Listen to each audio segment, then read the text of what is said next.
Okay, I think we can get started.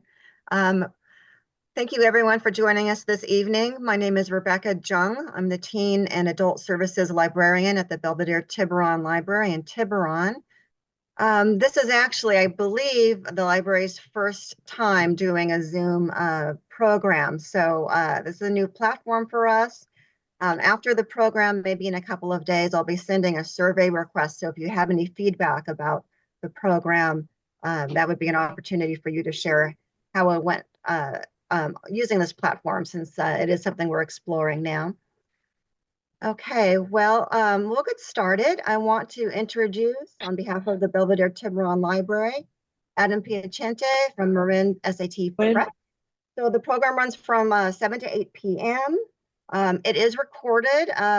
We will be able to share the recording after the event. I'm not sure yet if it's going to be archived on the library's website, but in some format it will be shareable. So I'll follow up with all the registrants about that. And I think that's it for my part. So I'm going to go ahead and mute myself, and we'll let Adam take over. Hi everyone. I hope everyone's having a nice evening. Thanks for coming. My name is Adam Piacente of Marin SAT Prep. Little bit about me before we get started. So I am a retired attorney and law professor. I wrote the official guide for the LexisNexis online research service way back in the 2000s.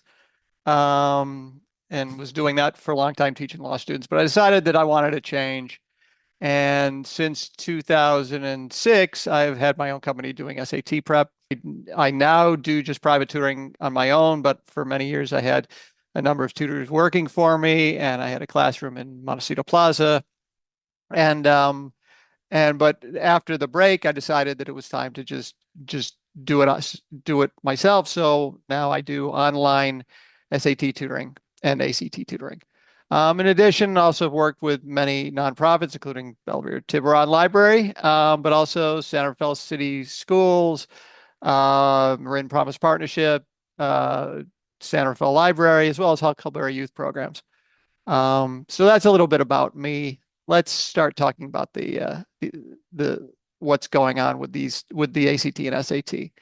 First thing I want to talk about is how important these tests are. And basically, in especially the last few years, there's been a lot of uh, media coverage about this that it tries to convince people that actually tests aren't very important or that they don't need to take them.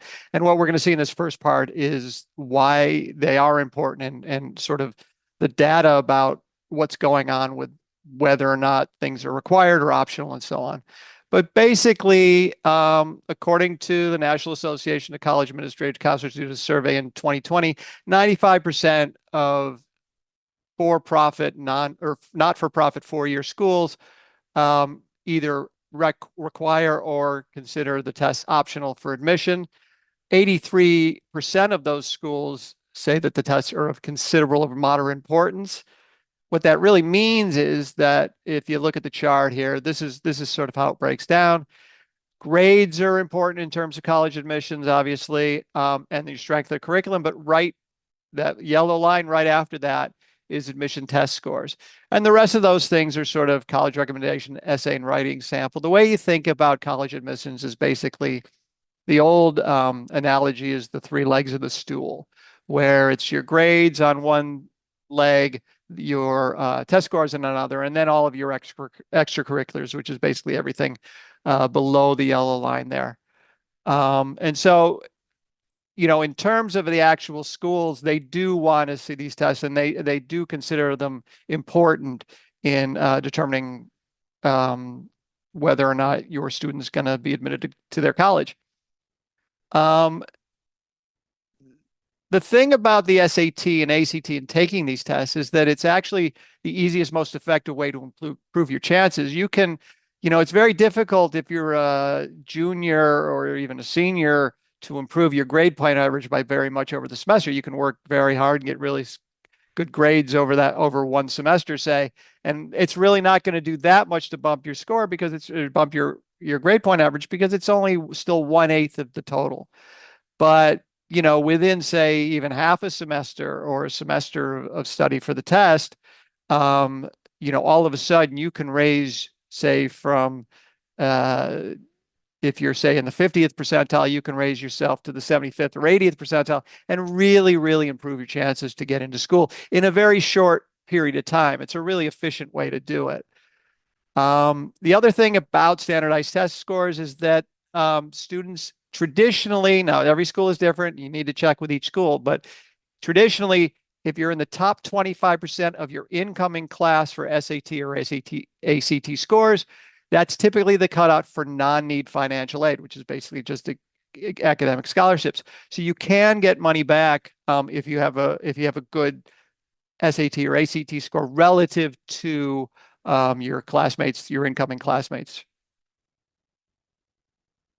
Okay, so the first thing I want to talk about today is this whole thing about required or versus optional.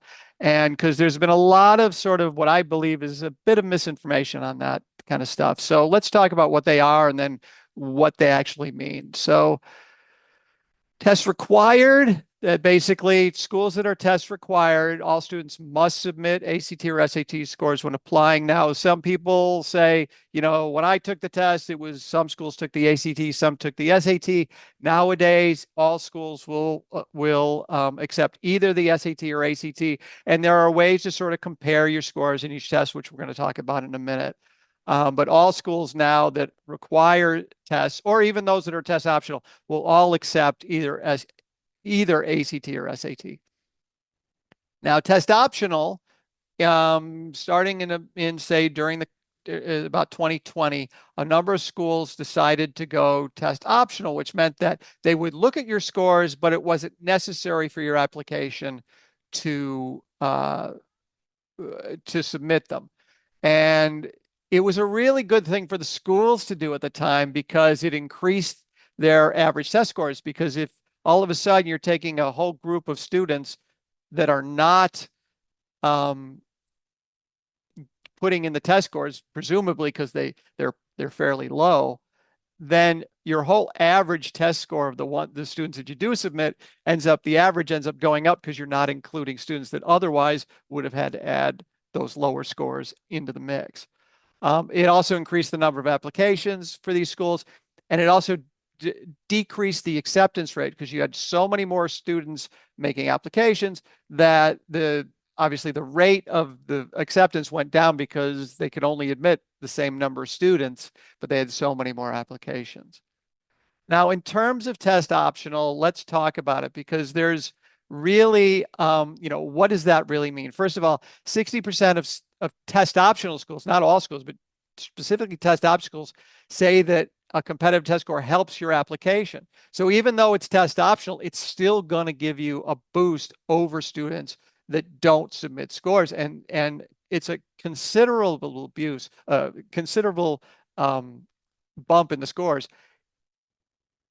Here's a sort of the first numbers that came in about test optional schools. And the way you look at this is that the sort of striped lines are the no test, the students that didn't submit the test, and these are the rates. The admit rate for those who did submit tests are the solid lines. Now let's take, just as an example, we'll take the one down in the end here, this Boston College here. If you notice, the admit rate here for students that did not submit scores is a little under 10%, whereas the admit rate for students that did submit scores is approximately a little more than 25%. Turns out to be 2.7 times the admit rate for students that did submit scores versus those that didn't. So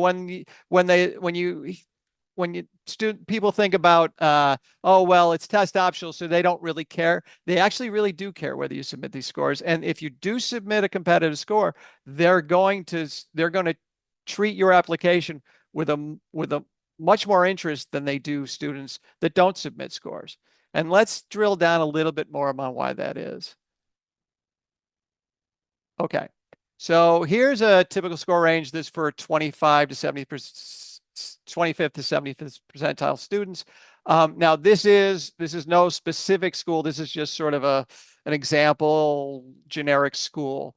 Let's say that before test optional, the scores were say 1300 to 1500. That was the sort of the range that you could get in. So the 50th percentile of that of this in the range, you're in the middle if you get say a 1400. After test optional, what they basically do is they cut off the bottom, basically a third or 25% or a third of the bottom, and whatever though students with numbers lower than that, say here's 1350, they'll throw you in with the rest of the pool of the students that don't submit scores, and that way they can admit students without scores. Basically, you get put in the pool with the rest of those students. If you're 1350 or above, notice there's a shift there from the bottom 50 to the top for 50%. There's a shift upwards of about, in this example, 50 points.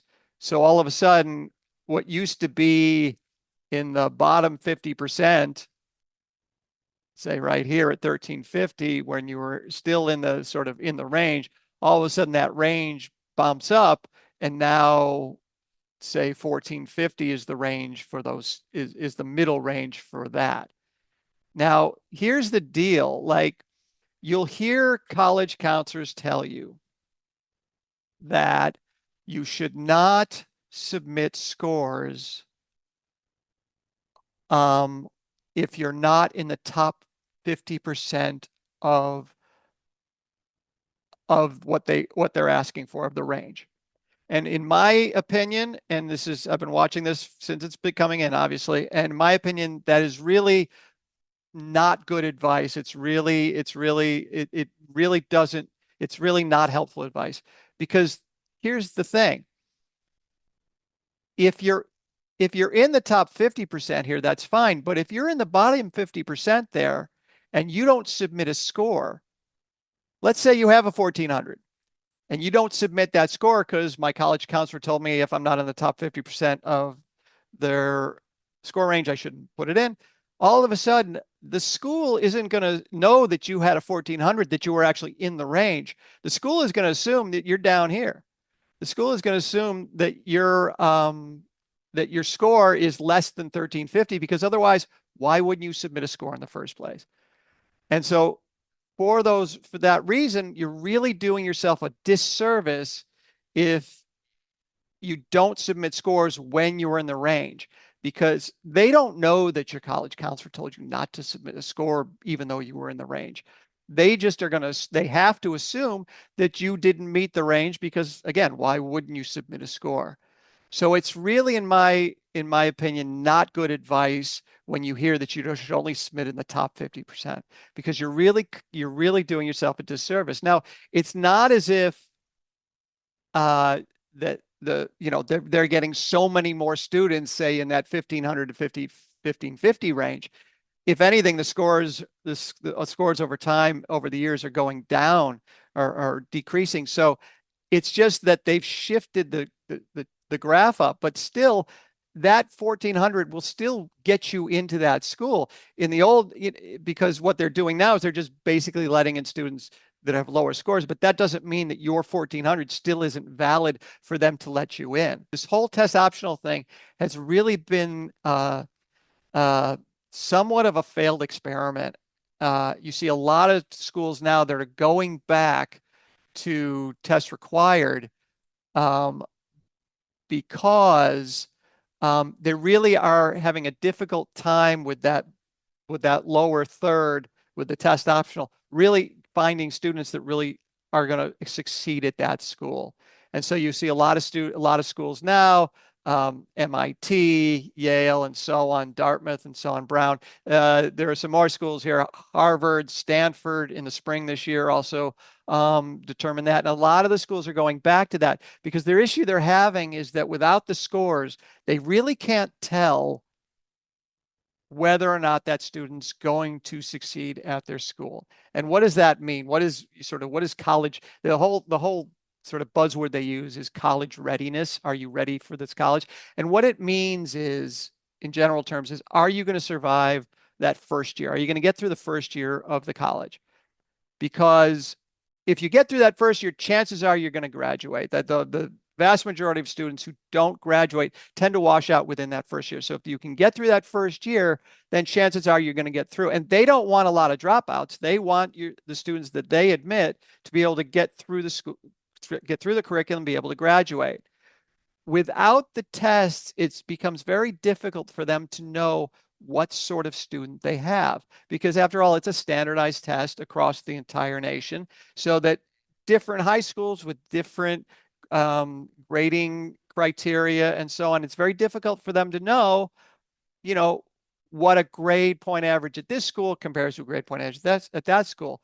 And so they use the standardized test to sort of even it out and sort of see where to normalize sort of the different data that they get across all of the schools across the country.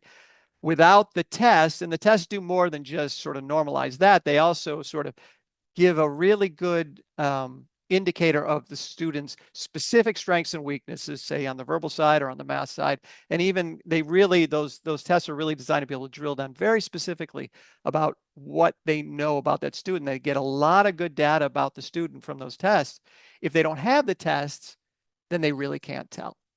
And that's why a lot of these schools are going back to tests required. So in general, even if you do have a test optional school, again, if you're at all within the range, you should definitely submit your scores. But even if you're, and I would argue, and I've said this before, I would argue even if you're not in the range, even to say you're below a little bit below the range, you should still probably submit your scores, because you're competing against students that they don't have anything about. So you're still sort of in the range for that student. But in any event, if you're in the range, you should definitely submit scores, and you shouldn't be put off by college. College is telling you have to get a super score, a super great score to get into the school.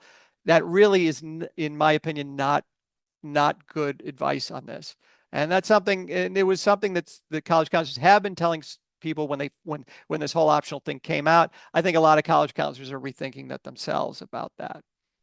Okay, so if I'm gonna before I get into the next thing we're gonna get into is, well, my recommendation is obviously take the test, because it's expand your choice of college, especially if you're going to a test required school, obviously, but also your college choices at the optional range. It improves your admission chances, and it also increases scholarship opportunities if you have to be in the top range for that.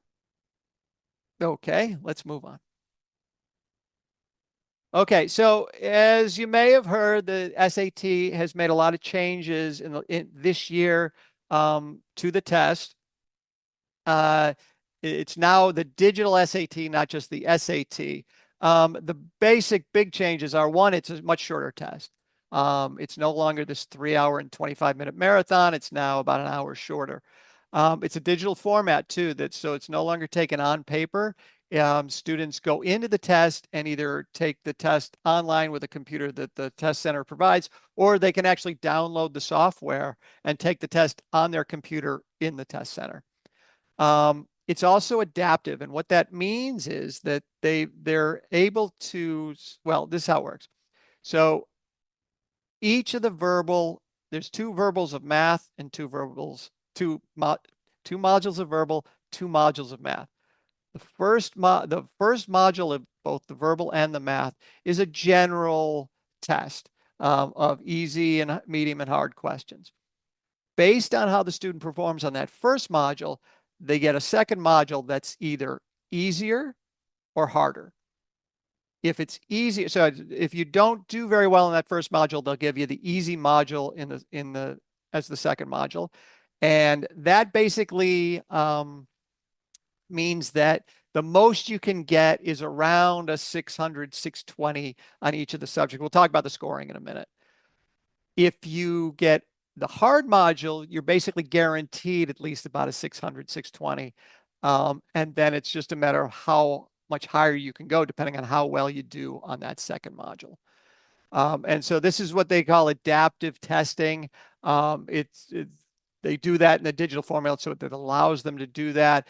And it's been used in some graduate tests as well to sort of, it's a way that they can shorten the test and still get some good data about the actual student's aptitude. The real big thing about the SAT that changed is that there are a lot of big verbal changes. They no longer have these long, sort of page-long passages where the students have to do like 10 questions a passage and so on. They're shorter, basically short passages with one question a piece in them. There's some new question types. They're adding a bunch of different types of note-taking questions and things like that. Importantly, there's no essay on this test. Now, you may have heard about the essay and what I should do. What do I do for the essay, for the test essay? Now, this is not the essay for your college application. It's just the essay that they give. It's like an add-on essay after you take the multiple choice part.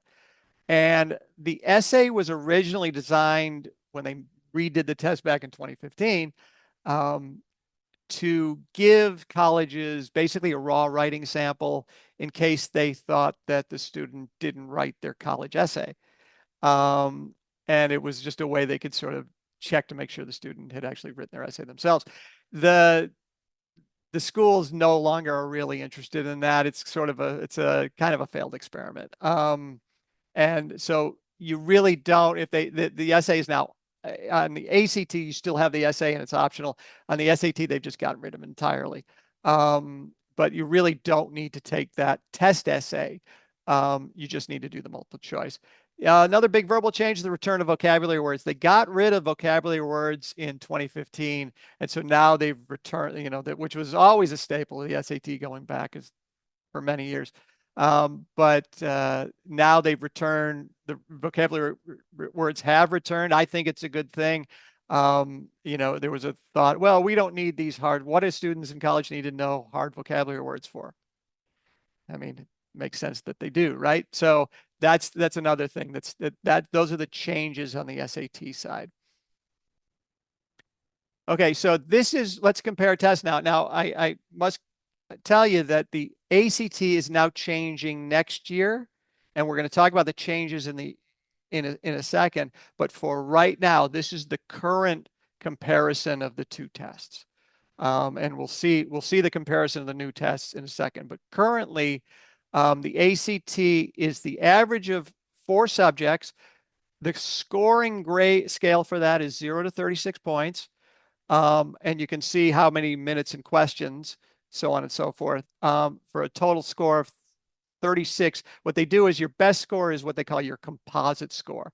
And what they do is they take the average of your English, math, reading, and science, whatever out of each one's out of 36, they average those to get the best, what they call your composite score, which is a 36 points. So your best score you can get is 36 on the ACT as a composite based on how you perform on each of the individual subjects. On the digital SAT, there are 2 subjects of 800 points apiece, and they add those together to get 1600. And as you can see, the verbal module 1 and then verbal module 2 adaptive, math module 1, math module 2 adaptive. Okay.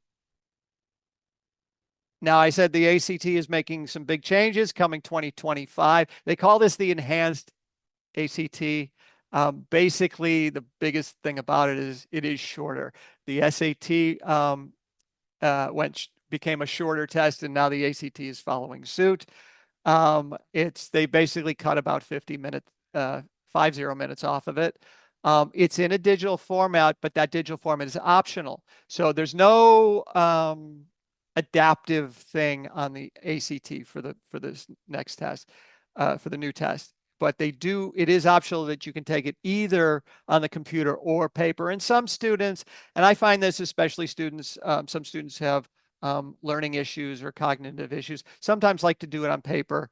Also, paper's better if you want to take notes and so on. So the ACT gives you the choice of on the computer or on paper. Again, like the SAT, there's been big verbal changes. There's shorter reading passages, and there are fewer questions, especially on the grammar side of that. They've shortened that grammar section considerably. The math subject is also shorter, and here's the big one: the science subjects, which used to be the 4th subject in the test, is now optional. So basically the science subject being optional is it's an interesting sort of wrinkle now because you know parents are saying, well, should I then do I need the science subject? Well, if you're doing any kind of STEM, if you're going to a school, I don't know, like Caltech, which now has introduced the test again, or MIT, or if you're going to a school, or if you're just doing, if you're a science and math student and you're just looking for, you want to show off your skills, then the science subject is definitely something you take. And if you really aren't, if the science gives you trouble, it is a fairly quick test. You got to really move kind of quickly through it. If you're not really a science person, then sometimes it might be a good idea not to take it, especially if you're not necessarily considering a STEM major, a science, technology, engineering, and math major. So it really is kind of, I don't know if some people may remember, they used to do SAT subject tests, where they give you different add-on tests that you could take sort of for grammar or history or math or different sciences. This is sort of like this now. I think that's kind of the way it should be thought of now. It's sort of if you really want to show off your STEM skills, and add another wrinkle to your math score there. The science subject is probably a good one to take. If you're not really interested in sciences or STEM in general, then probably it's not worth it. The essay, they still are allowing the essay on the ACT. Again, it's still optional, and I don't really. You can talk to your college counselor about this. Now, another thing is, I'm not a college counselor. I just my job is to get your test scores up. So, talk to your college counselor about how this all fits in with the individual schools you're looking for. But generally, most colleges now don't worry about the essay from the test, the test essay. So typically students don't take the essay anymore, for on these tests. Now, the transition period for this is that in April 2025, they are rolling out this new ACT, and you have a choice of the old test or the new ACT, but the new ACT is going to be online only in April 2025. Starting September 25, all students are taking the new ACT, either paper or online. Okay, let's keep rolling. Okay, so let's compare the tests here just finally. So as you can see now, these are the shortened tests. They're significantly shorter tests now. But notice the science is now optional versus the digital SAT. Okay, so people ask, well, which test should I take? So in general, if this wasn't a transition year, this would certainly work. We'll talk about some specific considerations for this sort of transition year between these tests, because it is kind of an interesting change with both these tests sort of making the change within a year of each other. But in general, there are what they call concordance tables, which compare your SAT and ACT scores. So for instance, if you look at the table on the left there, let's say 30 on the ACT translates to around a 1370 on the, give or take a 10 points here or there, on the SAT. And so on. So if you get a score on a certain test, you can compare it to what you would likely get on the other test. So a lot of times before deciding, it's a good idea to take official practice tests of both the ACT and SAT. Now, I say official practice tests, so things like Kaplan, Princeton Review, any of those sort of private tutoring companies, I do not recommend using those tests, especially now in this transition year where things are changing pretty rapidly.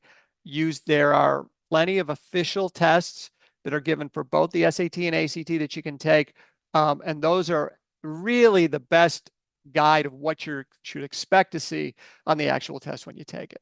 So so a lot of students, if they're, will take one test, both tests, to see how they do relative to each other. Usually they're sort of in the same ballpark, but it's also to have the student sort of get a feel for both tests, which one they like better, which one they feel more comfortable doing.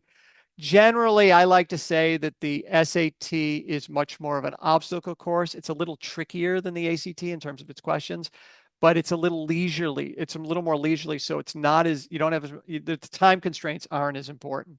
So while you don't have as much time, or sorry, while you have more time in the SAT, it's a little trickier. There's a little more IQ testing going on and so on. The ACT, the questions are much more straightforward, but they tend to be, you tend to have to move a little more quickly. Now, the ACT is aware of this, and that's why they're sort of making a short test and giving the students a little more leeway in terms of how much time they have, but it's still a quicker test than the SAT. So in general, if you have a student who really likes to move quickly through tests and is good at sort of taking tests under that kind of environment, then sometimes the ACT is better for them because they know the stuff, and there's not a lot of tricks, so they just work way through it. If your student likes to take a little extra time, likes to be a little more methodical, doesn't mind sort of the puzzle aspect of it, then the SAT may be the better test for them.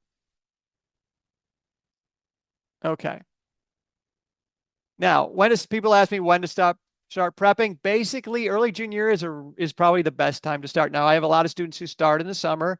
That's especially true, because they've got a very busy school year. I'm doing a lot of extracurriculars. I may be playing a sport or two, whatever you're doing, or if you're just struggling, you want to get a leg up, start in the summer when there's no more distractions. It's a really good time to do it.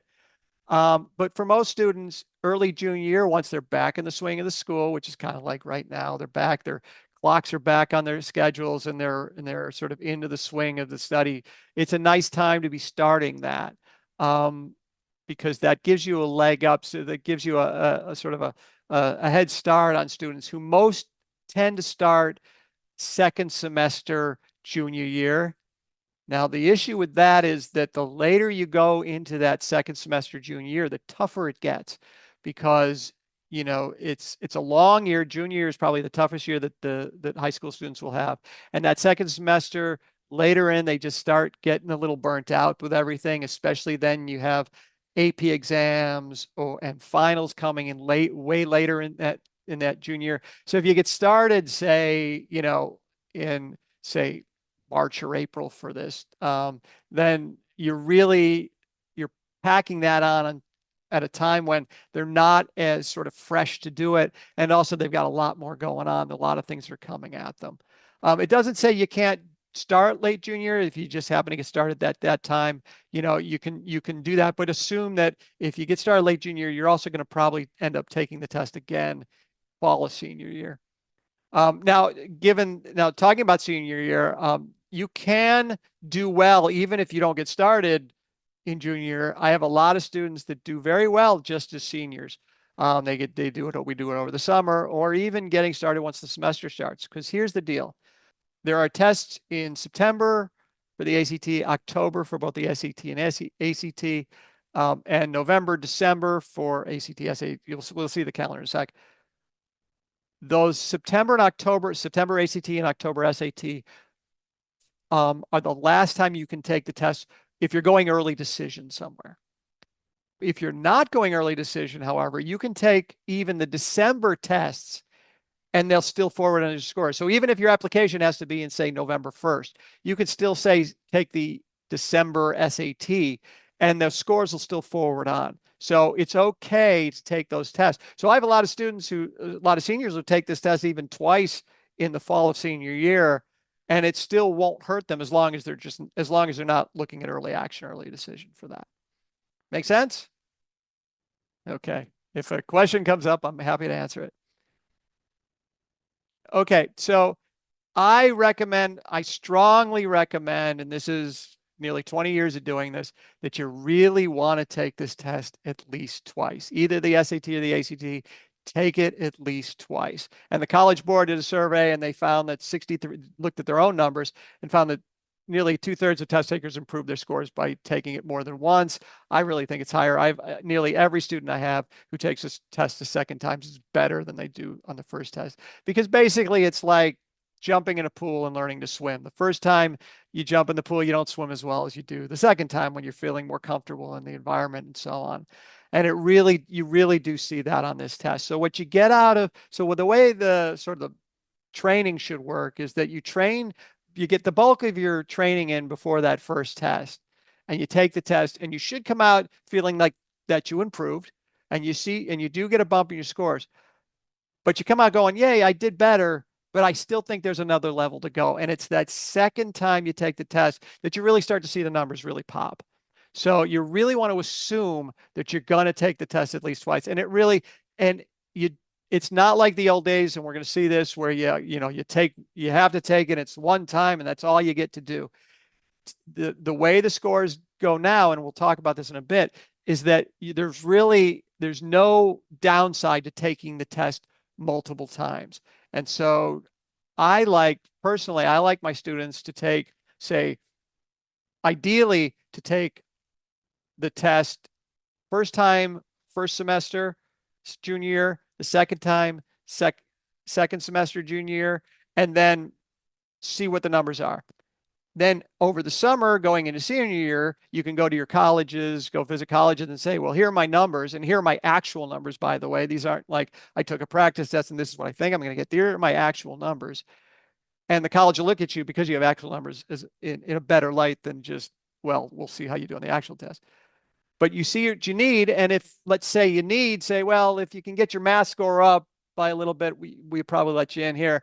You can come back senior year and take a test in the fall. Senior year, the third time, to really maximize your score if that's what you're going for. And that, for me, is the optimal calendar. Let's have a look at this actually. So here's the basic calendars for both the ACT and SAT. And they kind of, if you see, they kind of match up. They both have a December test. ACT's early February is a little earlier than early March for the SAT. And then they work down the list. The stars are the ones that I recommend in terms of, for the different tests, in terms of sort of optimal times to take it. Or like I said, if you get started saying now, you shoot for that early December SAT or ACT, and then you take it again in February or March for each one, and depending on which test you're taking. And that really, what that does is it gets your numbers in, and then you can just leave it alone for a while and deal with the end of second semester where you've got, again, finals and APs and all kinds of other things going on. So that gets these out of the way, and at least you have some numbers where you can say, hey, I did pretty well on this. And then again, in September, October, that last test, if you really want to maximize your score senior year, you take it again at that time. And that's sort of the optimal calendar. The tests that to sort of avoid, especially on the SAT side, are that early May or June test. If you haven't done these tests and you have to take it, that's fine. But take that test assuming that that's going to be your first shot in, and you're going to take it again sometime else, because the performance on those tests is not great. On that late August SAT, the mid-July test for the ACT is okay if you're still not in summer mode yet. Sometimes I have students take that mid-July test and do pretty well. The late August SAT is okay, but the thing about that late August test is that you have a lot of students say, oh, well, I want to get this done before I get first semester started, a senior year, so I can just get my numbers out of the way and get going. The thing about it is that late August test really isn't a great performer. It can be. I've had some students, especially this year, do pretty well on the August test, but most of them are taking it again in a couple of weeks because they came back and they did better again, but it's the October test where they really perform better. And the reason is that August test hits like basically for a lot of schools, the week school starts. And they're still in summer mode. Their schedules, their calendar, their body clocks are still on their summer mode, and they're still sort of a little fuzzy. And so they really don't come into that August test really in a great frame of mind for it. Whereas once that early October test and that mid-September test for the ACT, they're back in school. They're back on their schedules, and they're back in the swing of school, and they're studying, and they're back in the academic environment. And the best scores I have every year, and that includes this year scores just came out for the ACT for the mid-September test.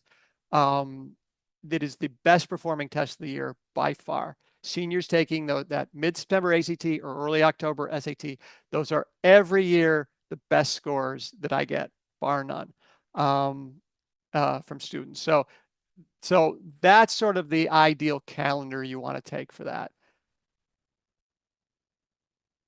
moving on. Let's talk about test registration now. Okay, both the ACT have very limited seating. It's Marin County, Sonoma, North Bay generally is very underserved in terms of this stuff. Why is the whole discussion itself, but basically, you really want to book test dates ahead. It's very difficult to find open seats for this stuff. And I'm saying 6 months to 8 months, and it really is that. Now, if you can't, so people are signing up right now and finding tough time sort of getting in even for the March test. But there is hope here because you always, especially like, let's say you wanted to sign up, see if you could get in for, say, a December test as a junior. There are always cancellations, especially on those late tests, those November and December tests, because people they decide, oh, they sign up for them, but I got my scores, I don't want to deal with it. And so you see a lot of cancellations. So really, it's just keep checking back, and you can probably find an open seat somewhere to get in. But you got to keep sort of logging in and checking to see what you've got there. But it is very difficult to find available seating for these things. So you really want to sort of plan ahead for what you're doing there. On the ACT, you can actually order the test booklet with the answers and the correct answers and the answers you gave. And this is really, really helpful. So when you take the test and they give this out of the 7 test dates, they give up 5 of the test dates, you can actually get the actual a booklet of the actual test you helped. And as a tutor, this is really, really helpful because you can see exactly what the student's missing, how they're doing on time, whether they're missing easy questions or hard questions and so on. And it really helps you drill down on specific weaknesses. The SAT does not, no longer allows that or no longer provides that, but the ACT still does. And in fact, they've expanded that now. So this is a really nice thing on the ACT in terms of it's a good tip to look at. Finally on, let's see the chat. Sorry, stepped away from the screen for a minute. Did you provide the website where you need to register for these tests? That's actually at my website. But you go to College Board or ACT registration. It's actually at my website under test dates. So if you want to take a look at that. If you take the test on a computer allowed to have scratch paper, yes, you are. They give you now. So they've been doing in some places they actually give like a little sort of erase boards to let the students do it. But now for most they tried that. I've had a couple of students do that. But most of will bring scratch paper. You can't bring notes, obviously. They give you scratch paper at the test to work, especially on the math stuff. That's really helpful. And obviously that's for the digital side. The ACT, which will still be on paper, you don't need that. Okay, finally on test registration, very important. Do not submit score reports during test registration. Okay, they're going to ask you this, I don't know what they're asking for per registration, but submit score. We'll give you 4 free score reports to submit to these schools. And I've had parents do this, and I want to make it clear, do not do this during your test registration. You don't know what your scores are, and chances are you're going to take this multiple times. So you don't want to start submitting scores, I don't know how I'm going to do, but let's send it off to Stanford. You don't want to do that. You want to wait until all your scores are and you know what you've got and what scores are best for you before you submit any scores. So, and it's just a way for them to sort of add on a fees here and there. So until you're really clear on your numbers, wait till all of testing is done before you submit your scores. And we'll talk more about that in a minute. Okay. All right, so let's talk about scores in general and understanding how these scores translate. Now, basically here are sort of it's not so much the score range as it is the percentiles. And the percentiles, as you can see, sort of kind of mirror each other across the various lines here. So let's say you're at the 500 level on an SAT, which is relative to a 19 or 20 on the ACT. That is sort of the cutoff range for what they call just college readiness in general. That is like the lowest score you can have and still get into a 4-year school. assuming you're not doing test optional or whatever. But this is, if you're submitting scores, this is sort of the lowest, this is sort of the minimal college readiness. As you go up the ladder, notice if you go, say, from 500 to 600 on the SAT or 20 to 25 on the ACT, all of a sudden you jump about 30 percentiles, a little more than that, actually. All of a sudden you're at that next level. And that next level is sort of where the selective schools start. So for instance, around a 1200 total for the SAT or around a 25 composite for the ACT is where the selective schools start. Then the next level, 700 on the ACT, 700, 1400 total on the SAT and 30 on your ACT. That's when the very selective schools start. That's sort of, Stanford, Harvard, sort of, that's where that's sort of the minimal for them in a lot of ways. And you can see the numbers as they go. And this is it's a general tier on how they figure out, the schools rankings and so on and so forth like that. In general, what we try to do now, you'll hear test prep companies tell you, oh, we'll get you a perfect score, so on and so forth. It really isn't realistic. But what is realistic is to get you, what we try to do is get you wherever you are. We want to get you into the next level. So if you're at 500, we want to get you solidly in the 600s. If you're in the 20s, in low 20s, we want to get you in the mid to high 20s. We want to bounce you up to that next level, at least 25, 30 percentile points. So we're getting you, if you're just sort of scraping like college readiness, we want to get you into where the selective schools start. Or if you're at that selective school, we want to get you into the range where the very selective schools start. So that is a realistic, for most programs, that's what you should look at in terms of a realistic score, and if you hear like sort of score guarantees, those are all kind of, they're kind of gimmicky because, what they'll say is, well, we give you a score guarantee, but if you don't do it, well, you can take the program again. Well, if it didn't really work the first time, then it's really how much is going to help you the second time. So score guarantees are not something you really want to be too interested in terms of when you're looking at a program. But realistically, you should be able to get a student into the next level. So at least 200 points. Now, I've had students that have bounced much more than that, but in terms of where I'm at, I want my student at least getting to that next level in each of that. Okay. All right, so now, you've got your scores back. You kind of know what's going on here. You're sending your scores. Now, most college will do what they know is super score. So they will accept your best test sittings. So you don't have to submit all of your scores. You just have to submit the best ones. And they will super score. So what that means is like, for instance, let's say you take the test the first time and you get a 600 on the verbal and a 700 on your math. And then you take it again the second time and you get a 700 verbal and a 600 in your math. Well, what a super score means is you submit the scores from both tests and they will take the best scores for both sittings. So even though you had a 1300 on each one of the two tests, they'll treat your score as a 1400. Make sense?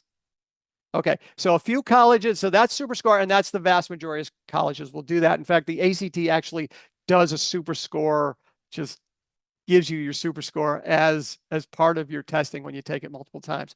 A few colleges want all test sittings, and some colleges will only take your best sitting, no super score. That really is a very, very few schools, and especially now with all this switch from optional back to required, everybody's pretty much doing a super score now.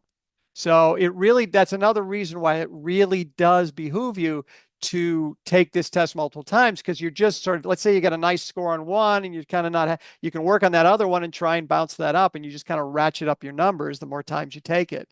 And you see a lot of students will do that because there's really no downside. If you don't do well in the test, you don't have to submit it. There's nothing to lose. So it really does,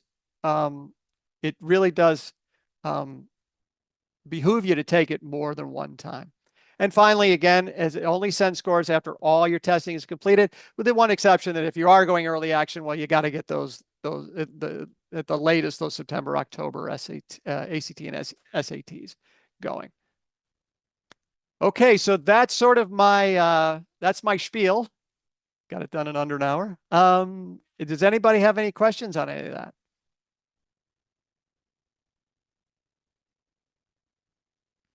Okay. Well, I thank you for dialing in here.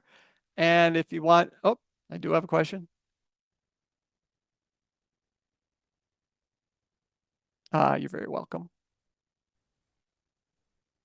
Yeah, if you go to, well, info on test prep, it does talk about my services in that. Like I said, I'm a private SAT tutor and ACT tutor.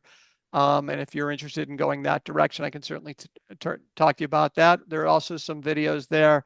Well, some of the videos have some things that we've talked about here today. So if you want more on that, you can also see sort of the calendar for the test there, as well as sort of concordance tables. I've also posted the concordance tables on there as well. So yes. Is there one PACT offered at Tiburon Library?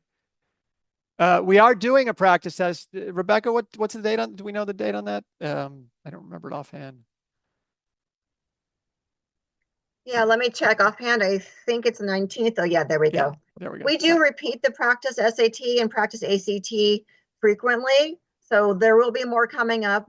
We kind of schedule them seasonally. So we have the fall ones now. We'll be looking at winter and spring.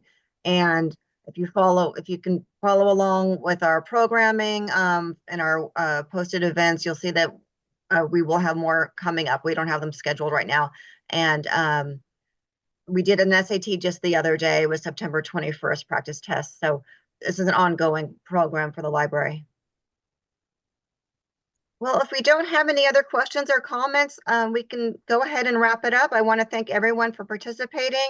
I will send some follow-up emails, and you're welcome to contact me directly at the library. My contact information is in the chat. And I also posted Adam's website there in the chat, so you can go directly to his site and contact him. But this is an ongoing program of college admissions information that Adam and I have been doing at the library for, what did we decide? It's at least 10 years. 2012 is when we started. Right, okay, 12 years. So we will have more offerings coming up. And if you wanted to find out more about it, if you go to the library's website, you can sign up for events, postings, and newsletters and so forth. And I'm happy to help anyone with that if you wanted to contact me directly. So thank you, everyone. I will be sending a follow-up survey, and you can also use that survey form to post questions or comments. It looks like there's one new message. So just a thank you. Thank you. Thanks for Thank you coming. very much. And thank you, Rebecca. I really appreciate it.